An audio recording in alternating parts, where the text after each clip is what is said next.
Hello दोस्तों, स्वागत है आपका एक और नए वीडियो में। जैसा कि लास्ट वीडियो में लाइट चैप्टर को लेकर के 25 क्वेश्चन हम सभी ने कर लिया था। 25 क्वेश्चन, तो आज इसी सीरीज को लेकर के आगे बढ़ते हैं और ये लाइट चैप्टर का सेकंड पार्ट है। और सेकंड पार्ट में क्वेश्चन नंबर 26 को करते हैं। ये क्वेश्चन नंबर 26 है, तो चलिए स्टार्ट करते हैं समय ना वेस्ट करते हुए। और अभी जिन्होंने चैनल को सब्सक्राइब नहीं किया है, सब्सक्राइब कर लीजिए।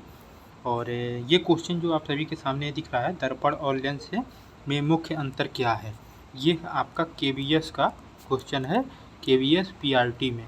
ठीक है, देखिए मैं आपको एक बात और बता दूं स्टार्टिंग में ही, ये जो क्वेश्चन सीरीज कर ले रहा है ना, जो मैं करा रहा हूँ, इसमें चाहे वो डीएसएसबी का पीआरटी हो, चाहे वो केवीएस का पीआरटी हो, ये जनरल पार्ट के लिए आपको कहीं और जाने की ज़रूरत ही नहीं है। मतलब टीचिंग एग्जाम का कोई भी पीआरटी का वैकेंसी हो, जाने की ज़रूरत ही नहीं है। यहाँ तक कि टीजीटी, डीएसएसबी, केवीएस और टेट का कोई भी एग्ज़ाम हो, किसी भी स्टेट का सीटेट हो या कोई भी हो, उसमें भी जाने की ज़रूरत नहीं। हाँ, मैं ये कहूँगा जैसे यूपी टीजीटी का हो गया साइंस का, तो उसमें थोड़ा सा आपको ज़रूर देखना पड़ेगा।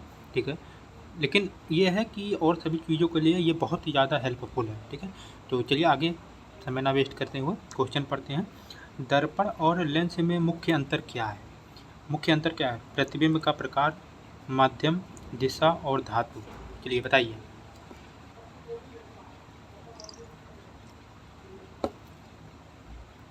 देखिए इसमें मुख्य अंतर पूछा है, चलिए डिस्क्राइब करते हैं। ये जो नीचे से करते हैं, धातु कुछ भी हो, ठीक है, उससे उसको फर्क नहीं पड़ता। दिशा कुछ भी हो, फर्क नहीं पड़ता। माध्यम ज़्यादा फर्क नहीं पड़ता, मतलब फर्क पड़ेगा तो दोनों में पड़ेगा, नहीं तो नहीं पड़ेगा, और सेम फर्क पड़ेगा, समझ रहे हो। लेकिन जो मेन अंतर है वो मैं आपको बता देता हूँ। वो जो अंतर है वो आपका प्रतिबिंब का प्रकार है। अब आप पूछेंगे कैसे, ठीक है, तो मैं आपको बता दूँ। जो दर्पण है, ठीक है, दर्पण में आपका परावर्तन से प्रतिबिंब बनता है, मतलब छवि बनता है परावर्तन से, ठीक है।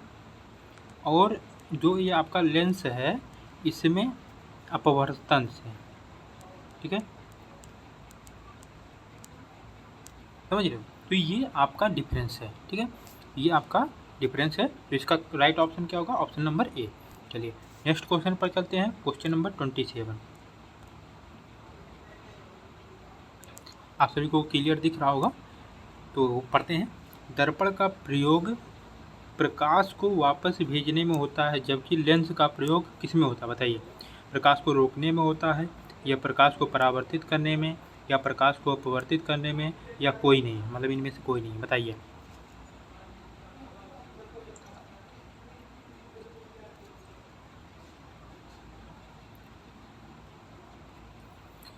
चलिए आप सभी ने रिप्लाई दे दिया होगा।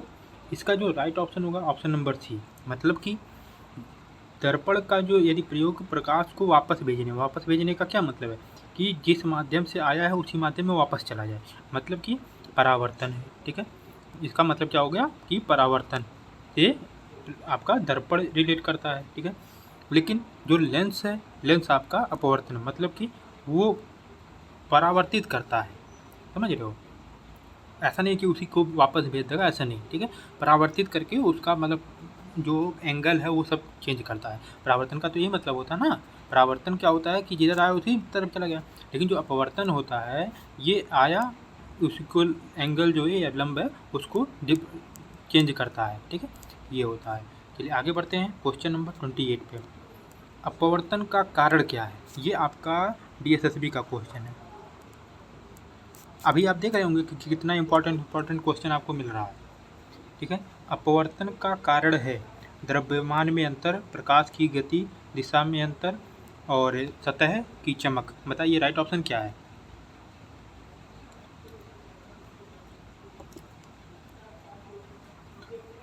इसमें राइट ऑप्शन क्या है? ऑप्शन नंबर इसमें बी है। ठीक है, इसमें गति का डिफरेंस होता है। ठीक है, प्रकाश की जो गति है उसी का डिफरेंस होता है। अब कैसे होता है मैं आपको ये भी बता दूं, इसको हटा देता हूँ।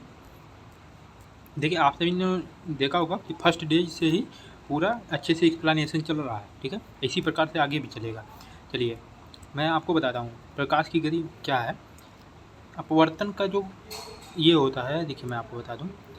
अब इस पर एक अभिलंब पड़ता है, मान लीजिए जैसे एक ये आपकी किरण आ रही है, ठीक है, ये किरण आ रही है। अब अभिलंब जो होता है इसी के लंबवत पड़ता है ना, जो थ्योरी पढ़ा होगा। अब अपवर्तन का कारण जो होता है, गति में अंतर होता है। मान लीजिए ये आपका विरल माध्यम है, ये सघन माध्यम है। जैसे एग्जाम्पल, ये एयर है और ये आपका एयर हो गया और ये वाटर हो गया, ठीक है। अब ये विरल हो गया, उसके कंपैरिजन में ये सघन है। अब इसमें क्या होगा, जब प्रकाश आएगा तो ये जो अभिलंब है इधर मुड़ जाएगा। ऐसे मैं आपको बताता हूँ, ऐसे जो इधर मुड़ जाएगा। जाना चाहिए तो इसको ऐसे ऐसे जाना चाहिए, लेकिन मुड़ इधर इधर जा रहा है, ठीक है। मैं आपको दूसरे कलर से जाना चाहिए इसको इधर, ठीक है, लेकिन मुड़ किधर जा रहा है, ये ब्लू कलर से, लेकिन मुड़ इधर जा रहा है, ठीक है, ये इधर मुड़ जा रहा है, ठीक है। तो यही होता है। और मान लीजिए यदि यही डिफरेंस हो जाए, इधर मान लीजिए आपका सघन हो जाए, इधर विरल हो जाए, तो आपका किरण ऐसे जाना चाहिए तो इधर चला जाएगा, मतलब दूर हो जाएगा, ठीक है। तो यही गति का अंतर इसे कहते हैं, ठीक है। चलिए आगे बढ़ते हैं क्वेश्चन नंबर 29 पे। जब प्रकाश जल से वायु में प्रवेश करता है तो वह किस दिशा में मुड़ता है। अभी देखो मैं आपको यही बता रहा था, एग्जाम्पल दिया, लेकिन रिवर्स जो हमने बताया ना आपको कि इधर मान लीजिए जल था तो इधर वाटर था, तो मैं आपको बता रहा था कि मान लीजिए इधर, सॉरी इधर एयर था, बट मैं आपसे ये कह रहा था कि इधर मान लीजिए वाटर है, इधर मान लीजिए एयर है, तब क्या होगा, तो वो दूर चला जाएगा। अब यहाँ पर देखिए दूर है। अब यही मान लीजिए उल्टा होता, यदि मान लीजिए कि वायु इधर होता, ठीक है, और इधर एयर होता, मतलब कि वायु से जल में जा रहा है, तब आपका क्वेश्चन क्या हो जाता कि अभिलंब की या परावर्तन रेखा, ये जो लंब है इसी को अभिलंब रेखा भी कहते हैं और इसी को परावर्तन रेखा भी कहते हैं, ठीक है। तो इसके इधर मुड़ जाता, इसी की तरफ रेखा की ओर मुड़ जाता, लेकिन इसमें क्या है, इसमें आपका उल्टा दिया है, ठीक है। इसमें क्या दिया है कि इसमें जो है जल से वायु में जा रहा है तो परावर्तन रेखा से दूर हो जाएगा, ठीक है। मतलब कि जो जितना सघन सघन विरल तो जानते होंगे ना, जो बहुत ज़्यादा, उसे क्या कहते हैं कि मतलब लिक्विडी होगा बहुत ज़्यादा, जैसे पानी बहुत, उसका डेंसिटी जिसकी बहुत कम होगी वो विरल है, और जिसका डेंसिटी ज़्यादा होगा वो सघन है। अब एक एग्जांपल मैं आपको बता रहा हूँ, जैसे एयर की डेंसिटी जल की अपेक्षा कम है, इसका 1 होता है, और एयर का 1 पॉइंट समथिंग होता है, 1.3 के नियर अबाउट होता है, ठीक है। तो इसी प्रकार से, तो यदि डेंसिटी कम वाले से ज़्यादा में जा रहा है तो जो ये परावर्तक रेखा, ठीक है, परावर्तन रेखा भी होगा और कहीं कहीं अभिलंब रेखा भी होगा, दोनों नेम याद रखिएगा, ठीक है।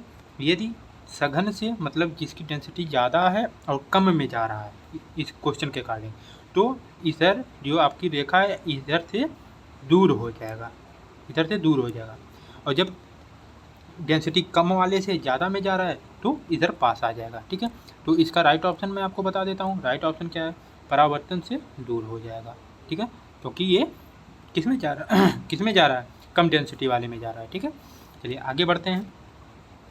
आँख की सामान्य शक्ति क्या होती है, ये आपका इम्पोर्टेंट क्वेश्चन है, और ये आपका उसमें आया है, क्या नाम है, सीटेट में। बताइए सामान्य शक्ति क्या होती है आँख की।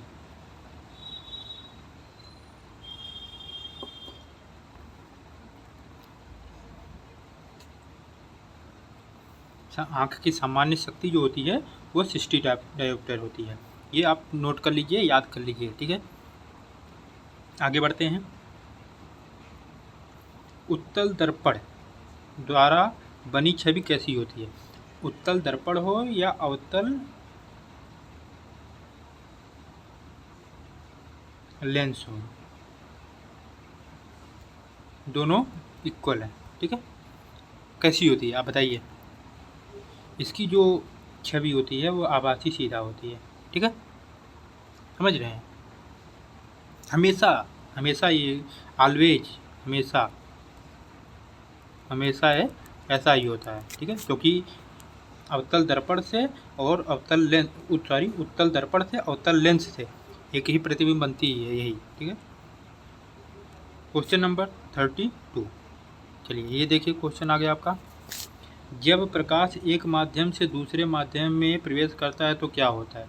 उसकी दिशा नहीं बदलती, रंग नहीं बदलता, वेग और दिशा दोनों बदल जाता है, कुछ नहीं होता। आप बताइए। अभी इसी का हमने आपको बताया था। चलिए एक एक देख लेते हैं। जो यहाँ पर दिया है दिशा नहीं बदलती, ये तो गलत है। मैंने आपको बताया था ना कि सघन से विरल में जा रहा है तो आपके ये अपवर्तक रेखा से अपवर्तन रेखा से दूर या पास आ जाएगा। रंग भी बदलता है, कुछ नहीं। कैसे? इसका जो राइट ऑप्शन होगा ऑप्शन नंबर सी होगा। वेग और दिशा दोनों बदल जाती है। अब दिशा तो पता ही है। अब कोई चीज़ यदि कम डेंसिटी में चल रहा है और ज़्यादा डेंसिटी में आएगा तो उसका वेग कम हो जाएगा। ये तो सिंपल सी बात है। कैसे? जब हवा चलता है बहुत तेज़ तो उसी की दिशा में ले जाइए, उसके विपरीत दिशा में, तो ज़्यादा हो जाएगा। पानी में नॉर्मल वे में आप साइकिल चलाइए और इसी साइकिल को पानी में लेकर चले जाइए तो गति स्लो हो जाएगी ना। तो उसी प्रकार से। ठीक है। चलिए आगे बढ़ते हैं। जब प्रकाश घने माध्यम से विरल माध्यम में जाता है तो किस दिशा में मुड़ता है? अभी वही देखो, यहाँ पर आया ना, यहाँ पर अभिलंब देखो आ गया। अभी वहाँ पर मैं बोल रहा था तो वहाँ पर क्या था? अपवर्तन रेखा, ये था ना, लेकिन इसमें अभिलंब है। ठीक है। तो अब इसका राइट ऑप्शन देखना है मुझे ना। तो राइट ऑप्शन बताइए क्या होगा इसका? अभिलंब की से दूर हो जाएगा या अभिलंब की ओर आ जाएगा, कोई मुड़ाव नहीं होगा। ठीक है। तो ये तो गलत है। ठीक है। कोई मुड़ाव नहीं होगा। कैसे? पूरी तरह परावर्तित हो जाएगा, ऐसे कैसे? तो ही होगा। अब सघन से विरल में जा रहा है, तो अभिलंब से दूर हो जाएगा। ठीक है। अभिलंब से दूर हो जाएगा, राइट ऑप्शन। अब चलिए आगे बढ़ते हैं। आप देख रहे होंगे जैसे क्लास में एकदम अच्छे से कॉन्सेप्ट क्लियर कराया जाता है, उसी तरह मैं भी कर रहा हूँ। ठीक है। आप देख रहे होंगे थ्योरी भी इसी के साथ साथ आपको समझाता हुआ चल रहा हूँ, जो टॉपिक मैं पढ़ा रहा हूँ। ठीक है। तो चलिए आगे देखते हैं। कॉन्वेक्स लेंस को हिंदी में क्या कहते हैं?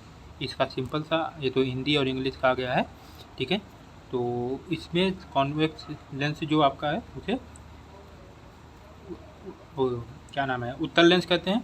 और कॉन्वेक्स और कॉनकेव को अवतल कहते हैं। ठीक है। आप याद कर लीजिए, ये तो इंग्लिश और हिंदी का है। ठीक है। चलिए, रेनबो बनने का मुख्य कारण क्या है ये बताइए। ये बहुत इंपॉर्टेंट क्वेश्चन है और ये आपका DSSB TGT का क्वेश्चन है। TGT और PGT दोनों में आया है। ठीक है। ये TGT में भी जल्दी आया था, PGT में थोड़ा पहले आया था। ठीक है। चलिए बताइए इसका राइट ऑप्शन क्या है रेनबो बनने का? आप सभी ने आई होप आंसर दे दिया होगा। इसका राइट ऑप्शन क्या है? परावर्तन और अपवर्तन। अच्छा एक चीज़ और बताइए, जो इंद्रधनुष या रेनबो जो बनता है उसमें दो तरह बनता है। ठीक है। मतलब एक आपने देखो प्रथमा द्वितीया दो तरह से होता है ना। अब एक आप कमेंट में लिख करके बताइएगा, प्रथमा में अपवर्तन कितनी बार होती है, परावर्तन कितनी बार होती है, और द्वितीया में मतलब द्वितीय जो इंद्रधनुष बनता है उसमें परावर्तन अपवर्तन कितने बार होता है। ये चीज़ आप सभी लोग हमें कमेंट के माध्यम से ज़रूर बताएंगे। ठीक है।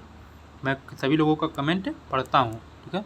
और जिसका कमेंट आएगा मैं लाइक भी करूँगा। ठीक है। तो चलिए आगे बढ़ते हैं। क्वेश्चन नंबर 36, ये आप बताइए। और ये तो क्वेश्चन किसी का गलत होना ही नहीं चाहिए।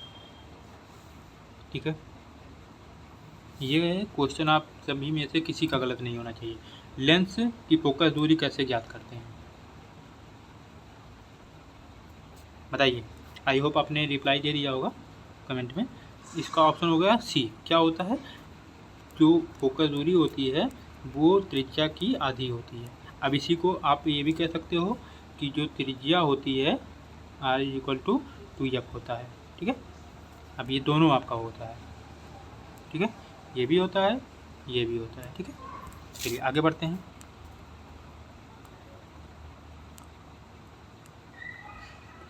क्वेश्चन नंबर 37 दिख तो रहा है ना सभी लोगों को?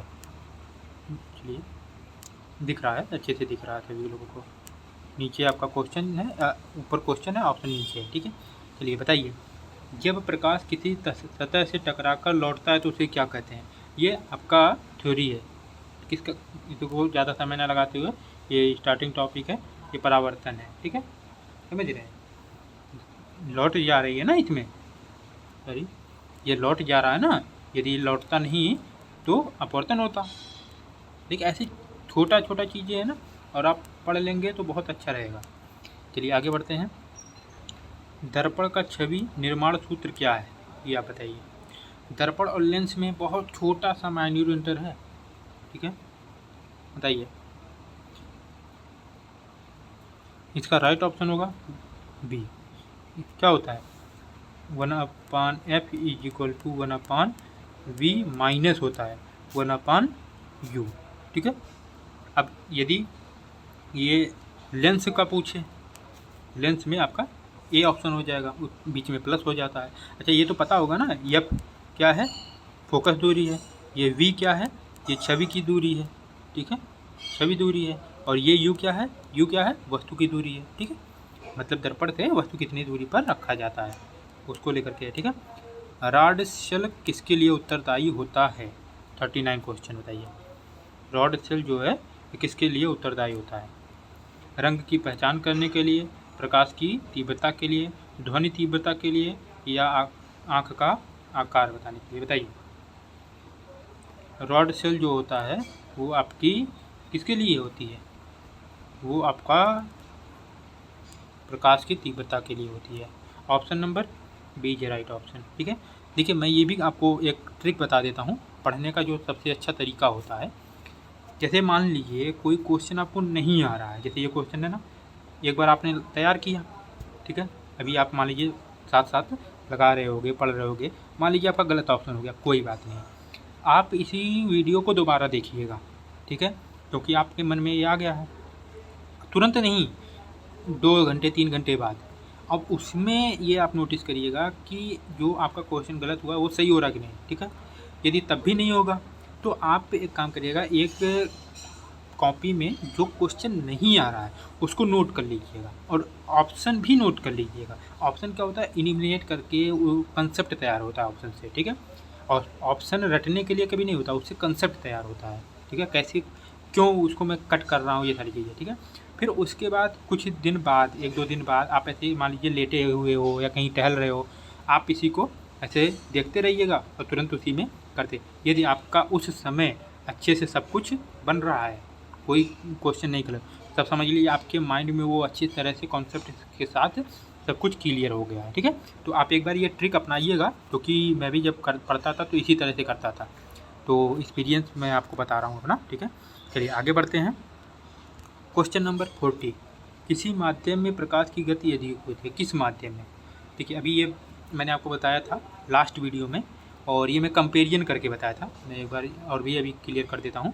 इसमें साउंड का मतलब ध्वनि का, सॉरी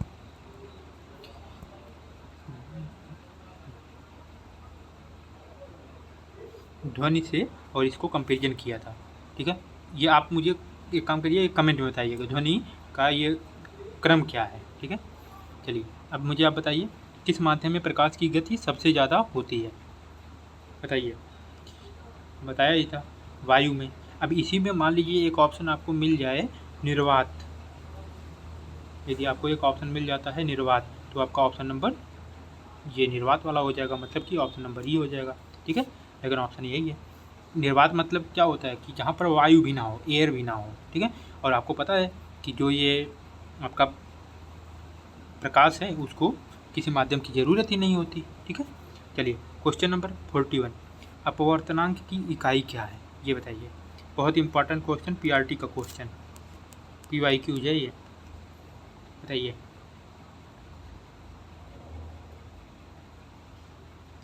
अपवर्तनांक का इकाई क्या होता है?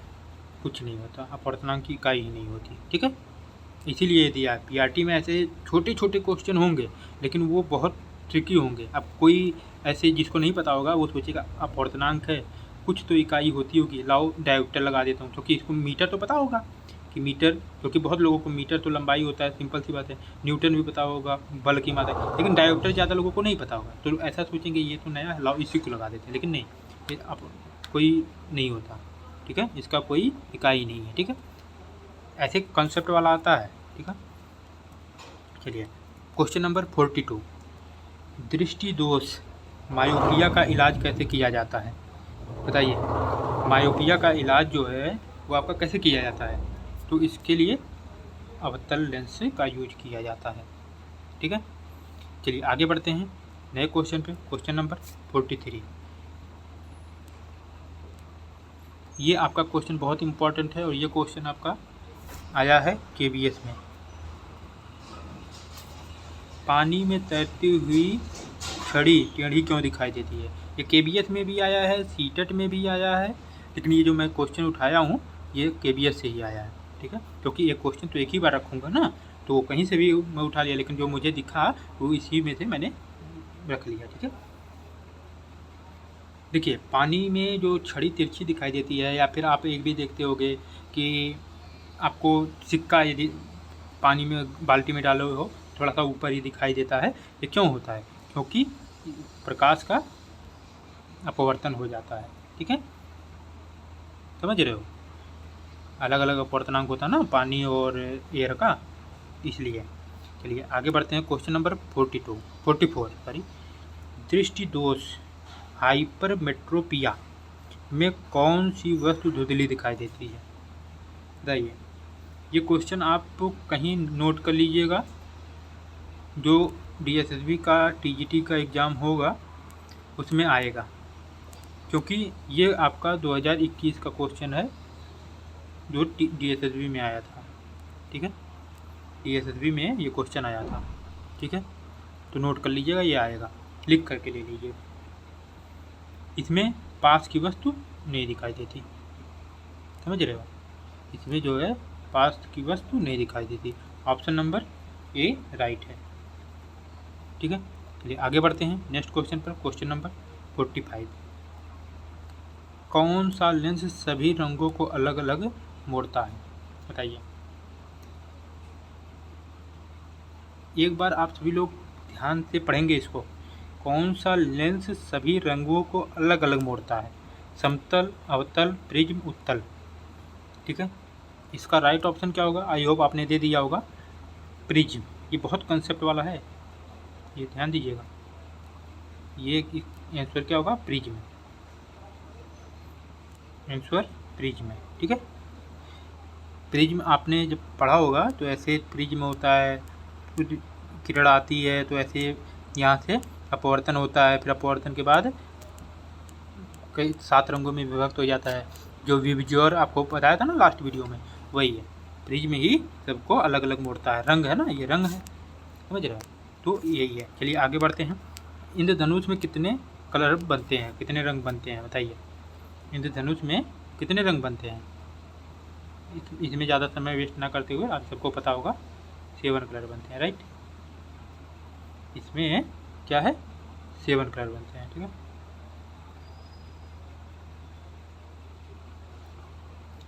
सॉरी, 1 मिनट, 7 कलर बनते हैं, ठीक है।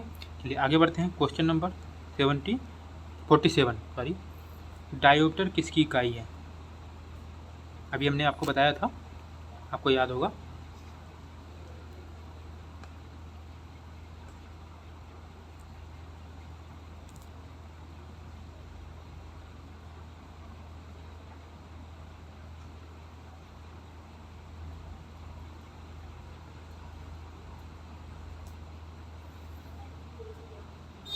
देखिए, इसमें थोड़ा सा कुछ चीज़ें गलत हो गई हैं।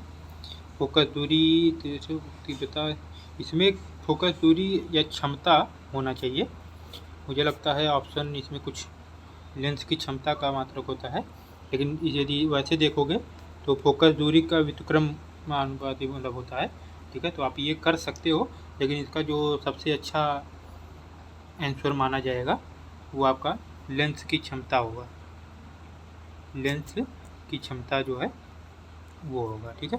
चलिए आगे बढ़ते हैं। एक बार आप कंसेप्ट देख लीजिएगा, बट मैं जो आपको बता दिया वही सही है, ठीक है। मानव आँख का लेंस किस प्रकार का होता है। ये इम्पोर्टेंट क्वेश्चन, ये मतलब बहुत इंपॉर्टेंट क्वेश्चन है ये। इसमें क्या आँख का लेंस पूछा, ये ध्यान दीजिएगा।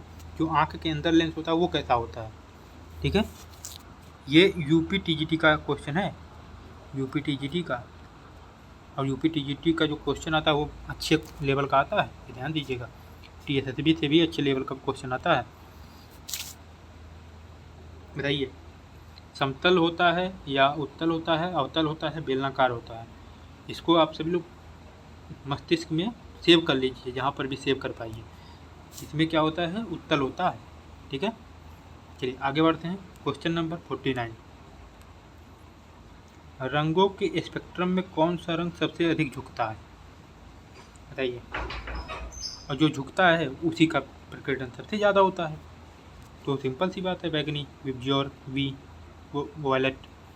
और इसी वजह से आपका जो आकाश है वो भी आपको ऐसे दिखाई देगा, ठीक है।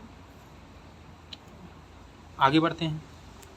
50 नंबर, प्रतिछाया और उपछाया किससे संबंधित है, बताइए। लेंस से, दर्पण से, सूर्य ग्रहण, चंद्र ग्रहण और इंद्रधनुष किससे संबंधित है। ये क्वेश्चन मैं वैसे सभी क्वेश्चन तो इम्पोर्टेंट है, बट यदि मैं आपसे कहूँ तो इम्पोर्टेंट क्वेश्चन ये आपका बहुत ज़्यादा है। देखिए, मैं आप सभी के लिए स्टार बना दिया, ठीक है। इसका राइट ऑप्शन क्या होगा, आप सभी ने आई होप दे दिया होगा। ये सूर्य ग्रहण है, ये सूर्य ग्रहण है। राइट ऑप्शन क्या है, C. Option number C is a right option, ठीक है। Option number C. चलिए आगे बढ़ते हैं। क्वेश्चन नंबर 51, 55 क्वेश्चन तक करेंगे, नहीं चलिए 50, 50, 20। चलिए इसके बाद एक क्वेश्चन और कर लेते हैं, ठीक है। 25 क्वेश्चन का सीरीज चला रहे हैं, तो 25 से 25 50 हो गया और समय भी होने वाला है। तो इसके बाद एक क्वेश्चन और कर लेते हैं, ठीक है। चलिए बताइए, इसका राइट ऑप्शन बताइए क्या होगा। पृथ्वी का वायुमंडल नीला क्यों दिखाई देता है। अभी हमने आपको एक बात बताया ना, कॉन्सेप्ट ऊपर बताया है, क्यों दिखाई देता है, प्रकीर्णन के कारण। मैंने बोला ना कि आपका जो प्रिज्म से होकर के जाता है सबसे ज़्यादा विचलित होता है ये, ठीक है। चलिए 52 क्वेश्चन जो आपका है, इसको आप सभी लोग कमेंट करके बताएंगे, ठीक है। और कमेंट सभी लोग करा करिए। और आप सभी से एक रिक्वेस्ट है, जिन्होंने अभी चैनल को सब्सक्राइब नहीं किया है, सब्सक्राइब कर लीजिए। और वीडियो अच्छा लगे तो लाइक करिए, कमेंट करिए, ठीक है। और मिलते हैं किसी नेक्स्ट वीडियो में। और भी देखिए, ये सीरीज आपका चलता रहेगा, हमारे पास क्वेश्चन अभी और भी है। देखिए ये सारी चीज़ें क्वेश्चन है, ये देखिए इसमें ये न्यूमेरिकल है, ठीक है। तो ये नेक्स्ट वीडियो में होगा और कल इसका नेक्स्ट पार्ट आएगा, ठीक है। तो आज के लिए इतना ही। सभी लोग सपोर्ट दिखाइए अच्छे से। चलिए, goodbye, good night, take care.